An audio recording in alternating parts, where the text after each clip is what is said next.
From Interior Alaska's most trusted news source, this is the Fairbanks Evening News. Good evening and thank you for joining us. Our top story, it was quite a day for the Guardian Angels yesterday when they were involved in an unexpected mission. The Alaska Air National Guard sent a helicopter from Eielson to pick up a 67-year-old hunter who had become ill about 25 miles from Paxton. After he was turned over to the medics at the Gulkana Airport to be transported to Anchorage, the helicopter started its trip back to Eielson. It was following the Richardson Highway when it came upon the scene of a traffic accident in mile 188 and landed. Three men, 69-year-old Stephen Alley Sr., 47-year-old Stephen Alley, and 18-year-old Christopher Alley, all of Valdez, were in the pickup that rolled down an embankment and into a creek. An 18-year-old male had managed to get out of the vehicle, but two of the other occupants were actually trapped in the vehicle. So the rescue guys got out of the helicopter, went down there, and they had to cut the guys out of the car using extraction equipment. Because of the scope of their injuries, they had head and back injuries. They had to hoist them up. They hoisted them up, and then they flew them back to Fairbanks. Sentencing arguments began today for a Fairbanks woman who pled guilty to shooting her husband 5 times. Christine Mills was originally charged with attempted murder but pled guilty to felony assault. The shooting took place in 2012 during a domestic dispute between Mills and her estranged husband. She had a .09 blood alcohol level when tested by investigators. Mills now faces up to 15 years in prison. Prosecutors today played recorded statements made by Mills to troopers shortly after the shooting. Defense attorneys argued that the tape showed Mills feared for her life. I didn't go, where was he at? He was right there in my face. Okay, so he was right in your face. And then, yeah. And where was the rifle at? Right at the bathtub. Well, I was right at my steps. Okay. Right there by the bathtub. And I said, you need to leave me alone. And he said, I'll never leave you alone. Okay, and then what happened? So then I fired the gun, and it's like, and he said, ow. I was like, and I don't even think I aimed it at him. I just shot it. A Fairbanks man has pled guilty to sexually abusing a 6-year-old girl. 57-year-old Martin Bradley was sentenced today in Fairbanks Superior Court to 8 years in prison. He pled guilty to 1 count of first-degree sexual abuse of a minor. Bradley had faced a 99-year sentence for the abuse, which lasted from June 1st, 2001 until late August of that same year. The CEO of Fairbanks Natural Gas testified in front of the Regulatory Commission of Alaska today. Dan Britton supported his company's application that they are fit, willing, and able to deliver natural gas to several areas in the borough. He also responded to criticism that they cater to larger businesses, saying it lowers gas rates for all customers. Both Fairbanks Natural Gas and Interior Alaska Gas Utility want approval from the Commission to serve customers across North Pole, Chena Hot Springs Road, and the Gold Stream Valley. Today was the last day of witness testimony for FNG. Tomorrow, Interior Gas Utility has 11 witnesses scheduled, including Borough Mayor Luke Hopkins. Officials with RCA say they will make a final decision around October 19th. Fairbanks police have released the identity of the body found near Minnie Street Bridge. According to Detective Scott Adams with the Fairbanks Police Department, the body was identified as 41-year-old Tyrone Ryder of Fairbanks. The body had been noticed by 2 individuals walking over the bridge who phoned the police. Ryder was recovered from the slough and was sent to the Anchorage Medical Examiner's office, where they will determine the exact cause of death. Officials say Ryder most likely died of exposure. Next of kin have been notified. Yesterday, a Fairbanks man was arrested on multiple charges near Cantwell. Alaska State Troopers in Cantwell received a report of a vehicle speeding through a construction zone and firing gunshots on the Parks Highway near milepost 163. According to witnesses, it was reported that the driver jumped out of the vehicle. The vehicle then crashed into a tree.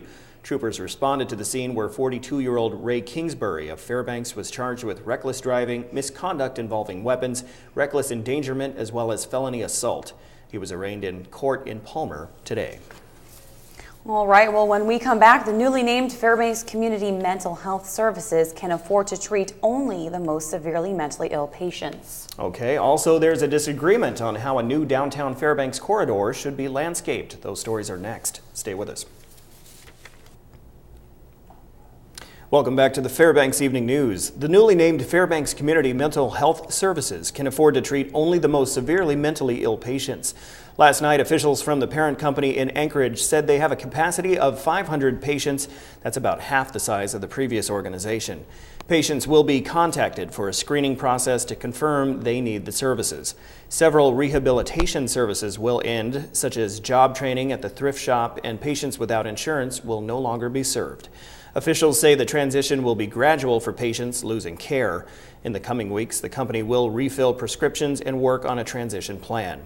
The CEO from the Anchorage company says many clients had no insurance, which is a huge problem. We know we have a limited number that we can serve each year, and it's based upon the other funds that we have available. In the past, almost half the adults here didn't have any payer source. We can't do that. The biggest cut right now is in our vocational unit because a lot of the rehab services are, they don't support themselves. So finding other resources in order to support those programs is what we need in order to be able to build back up. News of reductions comes after the previous and now bankrupt operators of the facility had made a number of claims that there would be virtually no changes in client services. Fairbanks Community Mental Health Services is a much smaller operation, and they will most likely leave the large building on South Cushman. Recently, the University of Alaska Fairbanks began their fall session. Today, Brian Rogers, Chancellor for the university, gave his annual State of the University speech to incoming students and alumni. Chancellor Rogers acknowledged 50 new faculty that have joined the staff, along with recognizing those who had passed. The Chancellor also referred to a visual presentation that displayed all of the accomplishments the university has achieved over the past years. The subjects of financial investments along with future projects was also highlighted. As the speech ended, the Chancellor had nothing but positive statements to reassure the staff and students. No other university is shaping Alaska's future like UAF does. Whatever lies before us, it is a privilege to be part of an institution that cultivates and celebrates such diversity, creativity, and curiosity. Thank you for being that inspiration. Thank you all for being a part of Nanook Nation. There's a disagreement on how a new downtown Fairbanks corridor should be landscaped. The state is using concrete and grass in the medians of the new Illinois Street corridor, but the mayors of the city and Fairbanks North Star Borough requested trees be planted. Steve Titus, the Department of Transportation's Northern Region Director, said the contract calls for grass, not trees, and shrubs, and that's what it will be. The two-year project is scheduled to be completed September 30th, and the request for trees came on August 21st. Fairbanks City Mayor Jerry Cleworth says they tried to negotiate with the state to assume responsibility for landscape maintenance. He says the state refused. A play is opening tomorrow evening in Fairbanks. The Odd Couple is a production you may have seen before, but this time it has both a unique twist and cast. We have more now, and that's Interiortainment. I'm slaving in a hot kitchen all day, and you're in an air-conditioned office giving out baseball. Fairbanks Drama Association has been working on a play with a new twist that is opening this weekend. Odd Couple is a play by Neil Simon. He's rewritten the play a few times over the years as the years come and the years go. In the 1960s, he wrote it for two men when it was interesting to explore what a newly divorced man would have to experience if he was kicked out by his wife. This time, The Odd Couple has yet another new twist, something this production has done over the years to explore the change in times. He rewrote it again with female cast members instead of the men as the odd couple. In the 21st century, he rewrote it again, a new look at the odd couple. So this relationship between two people that are very different, cast into a situation where they have to live together, is something that never goes away, and he keeps on exploring it as the times change. A unique thing about the play is the female cast, a group of ladies that this director says are some of the best. There are so many really strong, powerful female actors in Fairbanks, and they don't get enough to do. And this is a chance to give them a lot to do. 2 hours playing together and having a great time. And so I assembled the strongest group of actors I could find, some of which I've worked with many times, some of which I've always wanted to work with, put them together on stage, and we've had a great time making the show over the past couple of months. I'm Stephanie Woodard, and that's Interiortainment. Looked like a good show. And an odd couple. Yet again, yes, an odd couple. Very odd. Joe Cook is coming up next with sports, and he has the score from today's Ice Dogs game, and they are off to their best start in years. He'll also look at this weekend's high school football matchups, plus Equinox Marathon information. That's cool. Stay tuned for sports with Joe Cook. Hello, Interior Alaska. Joe Cook here in the Sports Report this evening for some Thursday sports. They did it again. Your Fairbanks Ice Dogs won their second game in the NAHL Showcase today at the Schwann Super Rink in Blaine, Minnesota. Fairbanks was down 0-2 before Yannick Vidal's back-to-back goals tied the game in the second period. The Ice Dogs went off in the third period with 3 unanswered scores. For the 5-2 win over the Sioux Eagles, Fairbanks more than doubled Sioux on the shots with a 36-14 advantage. The Ice Dogs scored 3 goals in a period for the 4th straight game, and the win brings their record to 4-0, the best start in 8 seasons. Vidal had 2 goals and a helper. Nick Hines tacked on a power play goal and an assist. Kyle Lee had 2 assists as well. Kevin Aldridge registered 12 saves. Now the Ice Dogs will take on the Rio Grande Valley Killer Bees tomorrow at 4:30. And tomorrow, 2 football teams with momentum will clash at West Valley Stadium tomorrow night. It will be homecoming for the Wolfpack, who have put together some big wins after an 0-3 start. They found themselves with a 2-3 record and are coming off a huge road win over Wasilla. Wolfpack defense held the Warriors to only 13 points. The offense has some balance and is clicking, putting up over 50 points in 2 games. West Valley is hosting the number 5 ranked medium and small school team in the Allison Ravens. The Ravens have won 4 straight, including last week's 54-40 Classic against Monroe. The Ravens sport a run-oriented offense featuring 2 backs, smash and dash.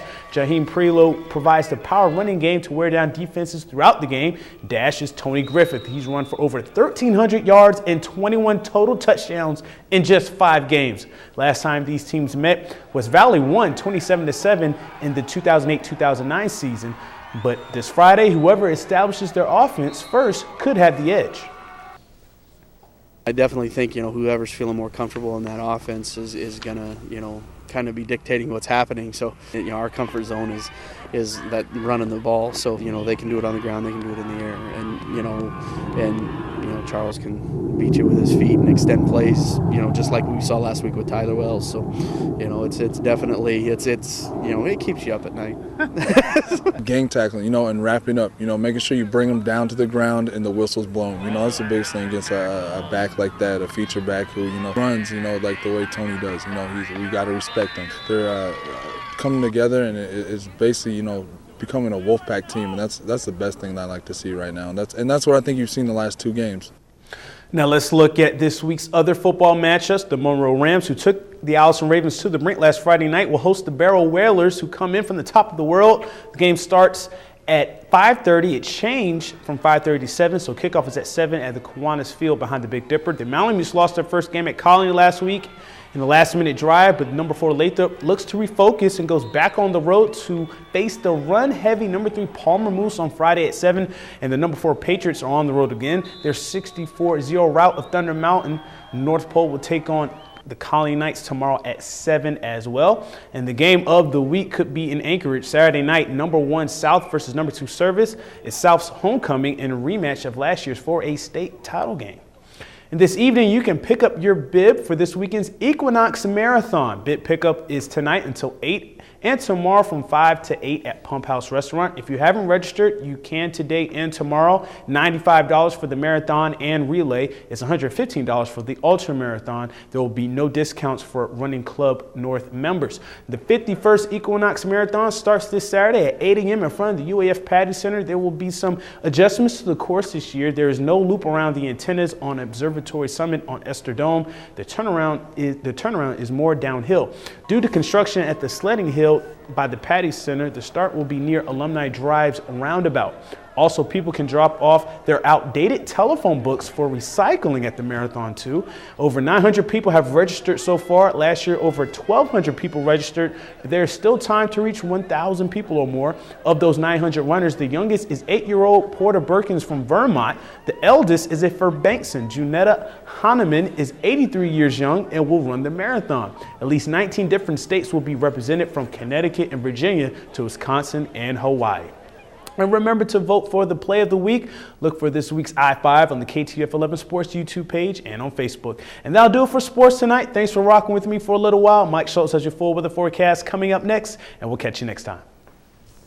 Hey everyone, welcome back into Fairbanks Evening News. Mike Schultz with you once again, taking a look at the weather, and all in all, not a bad day today. Lots of clouds, no precipitation to speak of. Temperatures a little chilly, and we're looking at that pattern to continue, although more sun should be coming our way tomorrow into the weekend.